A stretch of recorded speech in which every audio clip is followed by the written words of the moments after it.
nggak bisa ya sudah kita tulis apa namanya ketik aja nanti kirim. Bisa kalian dengar? Karena nggak bagus jaringan loh. Bisa nak? Oke, jenis buku fiksi. Oke, udah? Udah? Unsur-unsur non fiksi.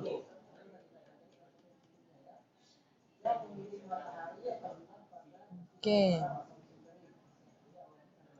udah?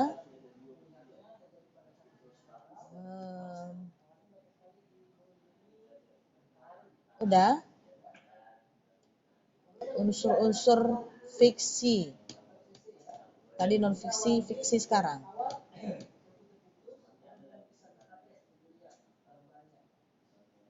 Udah? Mengomentari tampilan buku. Udah? Mengomentari tampilan buku. Udah? Kelemahan dan kelebihan buku non-fiksi. Kelemahan dan kelebihan buku non-fiksi. Udah? Udah? Bagian-bagian buku non-fiksi.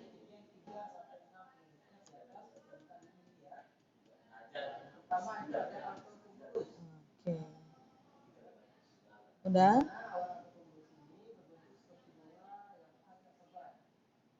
Udah? Mengidentifikasi pengertian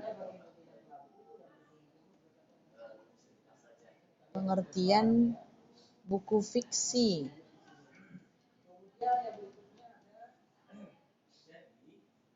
Udah?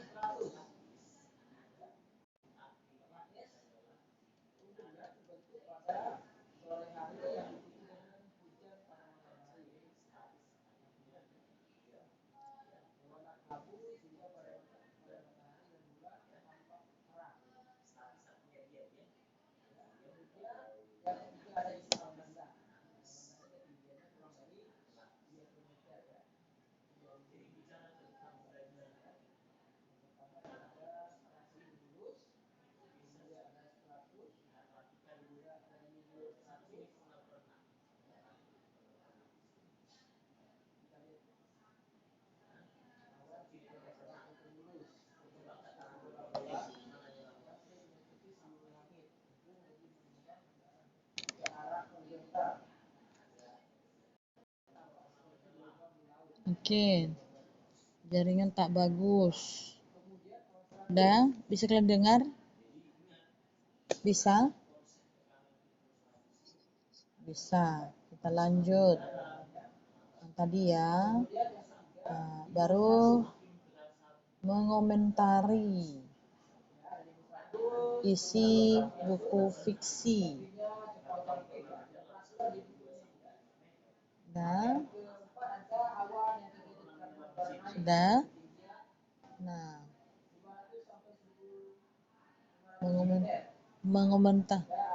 mengomentari isi fiksi, buku fiksi. Udah? Menjelaskan bagian isi buku fiksi. Ya. Menjelaskan bagian buku non-fiksi.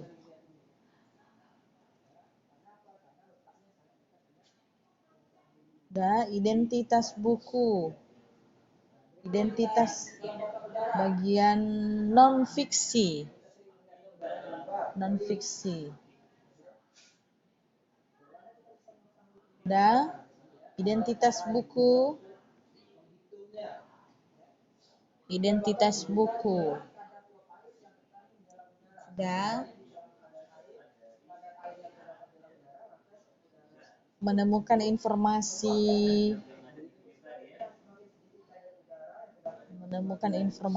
dalam buku. Dan membuat pertanyaan-pertanyaan berdasarkan isi buku.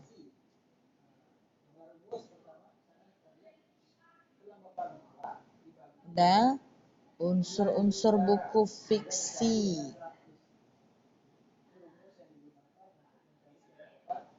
Dan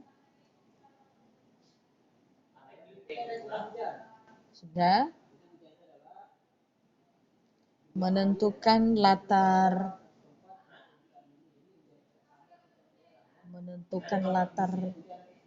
buku fiksi. Dan melengkapi surat dinas. Dan baru melengkapi surat pribadi. Dan struktur surat pribadi.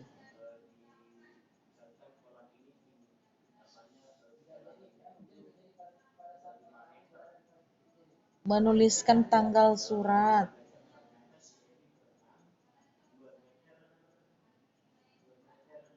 Dan menentukan bagian pembuka surat. Dan menentukan kalimat pembuka surat. Dan jenis surat. Udah, jadi itulah pilihan bergandanya. Kalau uraian atau esainya, ini nanti kamu baca itu semua unsur-unsur intrinsik pada buku fiksi. Udah, baru menentukan langkah-langkah menemukan unsur-unsur buku fiksi dan non-fiksi.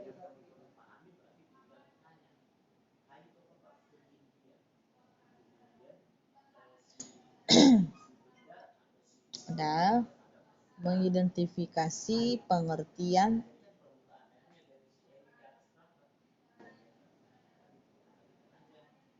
surat. Kemudian menelaah unsur-unsur kebahasaan surat dinas.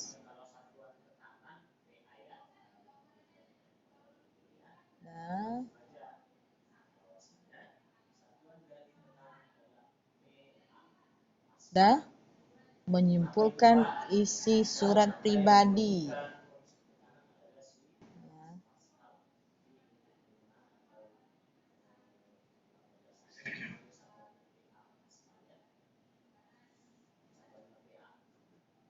Udah belum? Sudah? Nah, itulah kisi-kisinya. Ya, itulah kisi-kisinya untuk ujian. Nah, silakan nanti baca-baca di rumah. Nah, jadi materi terakhir kita ya mengenai surat pribadi dan surat dinas. Terakhir Miss suruh itu mengisi unsur-unsur surat itu ya. Nah, tanda angkanya. Ya, 182. Sudah ditulis, sudah dikerjakan tabel-tabelnya. Sudah, Nak? Nanti ujiannya di Google Form ya. Nah, disitulah ujian kita. Silakan. Oke. Kemarin itu kita bahas itu mengenai bagian unsur-unsur surat.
Oke, nah tadi nggak bagus jaringan. Tak bisa lagi dia. Oke, itu tadi kisi-kisinya ya. Sekarang kita lanjutkan yaitu kebahasaan surat pribadi dan surat dinas. Kebahasaannya jadi satu-satu kita bahas mulai dari kepala ya, sampai dengan terakhir nanti pengiriman atau siapa yang mengirim surat tanda tangan ya. Aktifkan kameranya. Oke, Nah, di sini ada kebahasaannya, dimulai dari, kan seperti di tabel itu di atas contoh perbandingan, itu kalau sahabatku Ella dengan hormat, berarti berbeda salamnya, salam untuk pribadi dengan dinas. Kalau pribadi dia menggunakan bahasa yang digunakan setiap hari, ya. Tapi kalau misalkan dinas digunakan bahasa yang resmi, ya seperti itu. Nah, jadi kebahasaannya adalah mulai dari kepala surat. Kepala surat itu ditandai dengan adanya menghindari singkatan. Ya, makanya boleh saja karena kita malas menulis ya kita singkat saja. Misalkan di bawah itu pemerintah Kabupaten Grobogan, ya, kita singkat PKG. Nah, itu tidak boleh. Kemudian kepala surat disusun secara efisien, betul.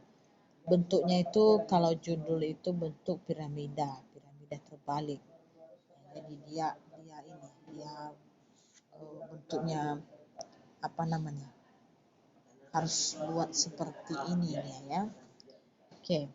Menggunakan titik dua sering juga dijumpai di antara kata telepon dengan nomor, misalnya telepon titik dua. Nah, itu dihindari, tidak perlu. Yang di situ adalah koma. Ya. Yang disebut itu ada antara alamat dengan nomor telepon atau nomor kode pos. Ya, tanda baca koma. Kemudian nomor surat, sudah pernah menjelaskan ini. Ya, huruf awalnya itu harus ditulis dengan kapital. Kemudian nomor itu diusahakan lebih singkat, ya, dan tidak perlu ada disingkat NO. Ya, biasanya di surat-surat dinas ini kan karena malas menulis ya disingkat aja NO. Ya, padahal ditulis adalah nomor. Nah, jadi diabaikan untuk penulisan NO dan pada setiap akhir baris itu tidak dibubuhkan tanda titik. Itu. Baru tanggal surat. Tanggal surat itu dimulai dari ditulis dengan huruf secara lengkap. Ya, tidak boleh disingkat. Dibubuhi dengan tanda titik. Nah, tidak dibubuhi dengan tanda titik. Kemudian di kopnya tidak perlu mencantumkan nama kota di penulisan tanggal. Sudah pernah menjelaskan ini. Kemudian untuk lampiran ini tidak disingkat dengan lap. Kemudian tidak digunakan huruf yang menggunakan angka, ya, dan tidak dicantumkan lampiran pada surat. Kemudian akhir barisnya tidak digunakan tanda titik. Misalkan penulisan lampiran yang benar, kalau 3 lembar, ya tulis 3 lembar. Jangan angka 3 lalu tulis lembar. Tetapi harus ditulis dengan huruf. Ya. Itu kalau satu berkas berarti satu berkas. Bukan angka 1 baru kata berkas. Begitu juga dengan hal. Karena hal ini itu disingkat ya dari kata perihal. Nah, misalkan hal jadwal ujian matematika, ya. Kemudian untuk alamat surat, alamat yang dituju harus dibumbui dengan kata atau singkatan dari YTH yang terhormat. Ya, kemudian ditulis dengan huruf awalnya adalah kapital. Ya. Kemudian ada ditambahkan sapaan. Nah, seperti kata ibu, bapak, tuan, saudara, ya dan sebagainya. Kemudian gelar akademik dan pangkat dicantumkan dengan jelas. Ya, apa gelar ya? Ada gelar depan, ada juga gelar belakang. Kalau gelar depan ini seperti doktorandus, dokter, insinyur, ya itu gelar depan. Kalau gelar belakang seperti Miss inilah, ya, Sengsari Gulo SPD, nah, SPD, SPD, STH, SE, SH, ya, itu semua. Kemudian ada juga gelar bukan karena ini ya, karena akademiknya ya, tapi ada kata mengenai gelar, tapi hanya sebut sebagai kata sapaan, ya, penghormatan bisa juga, ya. Kemudian pemenggalan alamat suratnya itu harus ditulis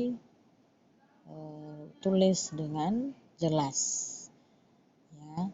Setiap akhir alamat surat tidak menggunakan tanda titik, ya. Itu. Perhatikan contohnya yang terhormat Encik Syarif Nurdin, SPD, MPD, ya. Jadi tidak ada tanda titiknya. Nah, kemudian salam. Salam itu kan kalau di dinas adalah harus menggunakan kata-kata yang resmi, ya. Itu awalnya kapital, kemudian huruf kecil, ya, diakhiri dengan tanda koma. Itu baru paragraf pembuka.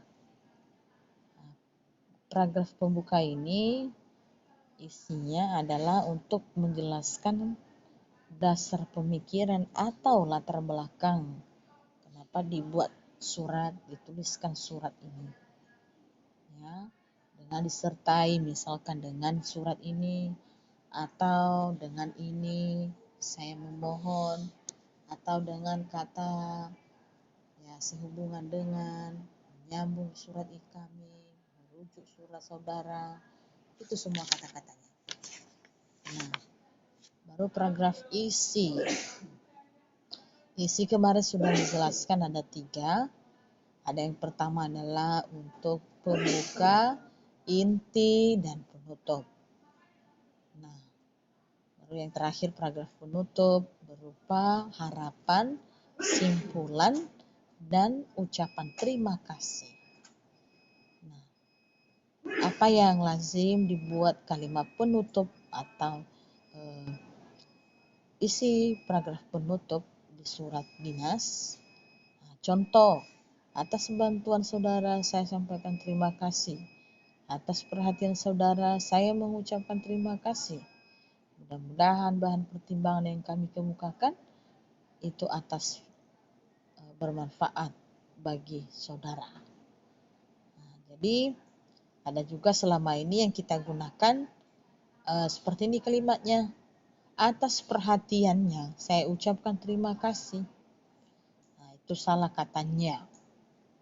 Ya, karenanya di situ kan sudah kata ganti, ya. Berarti yang dibuat di situ bukan nya, ya. Atas perhatian saudara sebutkan saja, ya. Saudara atau bapak, ibu. Nah, itu tadi kan namanya gelar sapaan inilah. Ya, bapak, ibu, tuan. Nah, ini.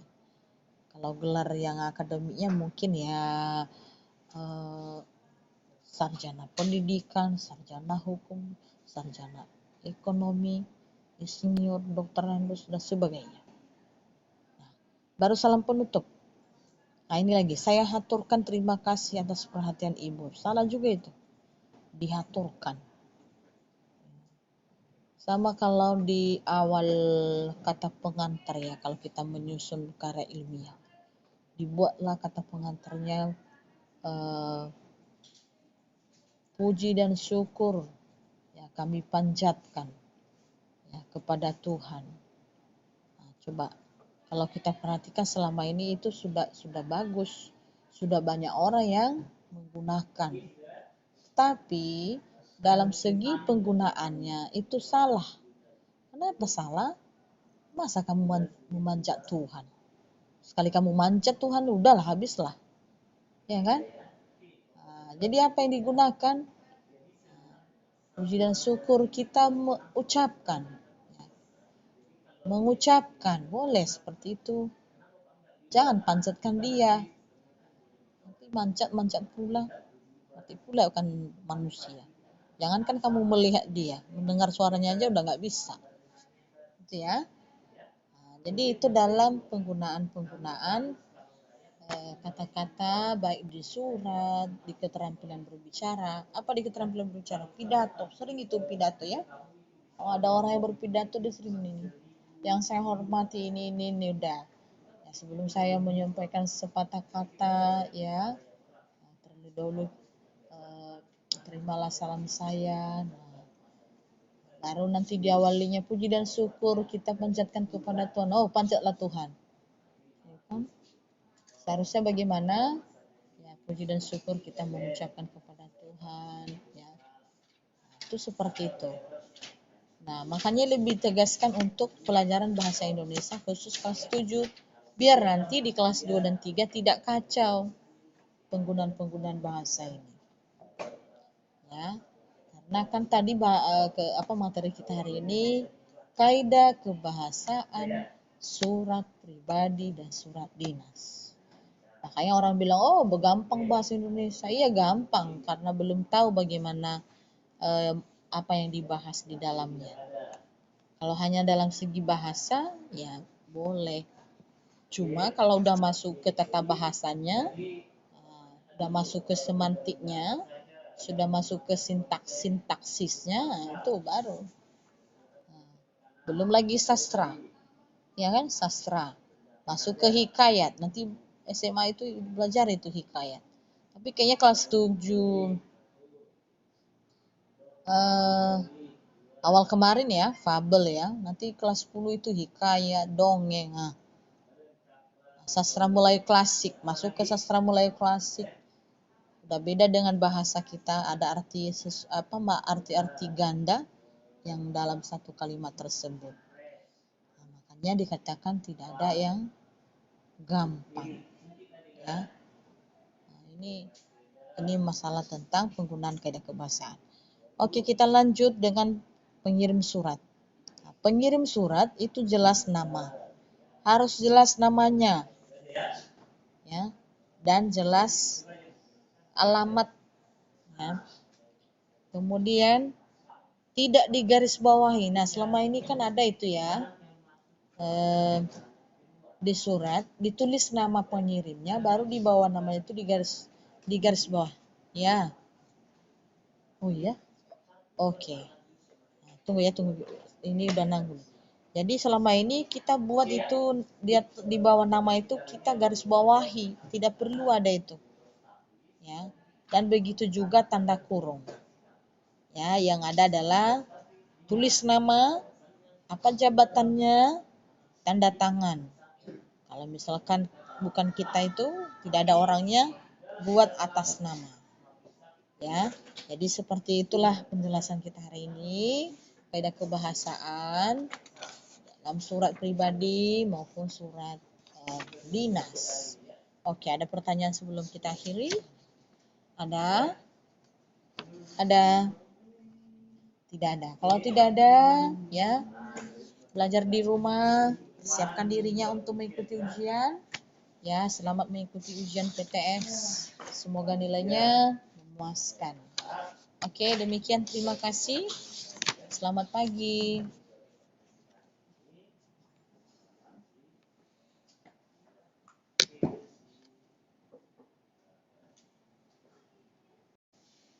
Masuk ke kelas yang paling banyak.